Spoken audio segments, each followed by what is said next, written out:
सेवा में श्रीमान आदरणीय श्री योगी आदित्यनाथ बाबा जी, आपसे सविनय निवेदन है कि हमारे यहाँ इस बंदे का विचार करें और इस बंदे का हाल देखें।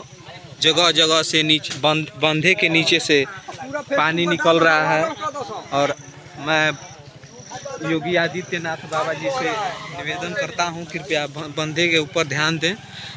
लगभग 2 दिनों से देखिए वहां पर भी पानी निकल रहा है, काफ़ी गंभीर रूप से ये पानी निकल रहा है। एपी तटबंध के किनारे बसे ग्रामीणों के लिए खतरा बन रहे चूहे, ग्रामीणों ने वीडियो वायरल कर मुख्यमंत्री से लगाई गुहार। आपको बता दें, नारायणी नदी के एपी तटबंध को चूहों से खतरा पैदा हो गया है।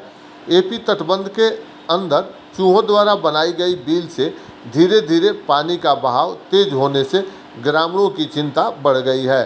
ग्रामीणों ने एपी तटबंध से तेजी से हो रहे पानी के रिसाव का वीडियो बनाकर सोशल मीडिया पर वायरल कर मुख्यमंत्री से गुहार लगा इसकी तत्काल मरम्मत करने की बात कह रहे हैं। दूसरी ओर एसडीएम तमकोही राज विकास चंद्र ने वायरल वीडियो का संज्ञान लेकर तत्काल राजस्व कर्मियों की एक टीम मौके पर भेज दिया है तथा बाढ़ खंड के अधिकारियों से बात कर इसके समाधान को कहा है।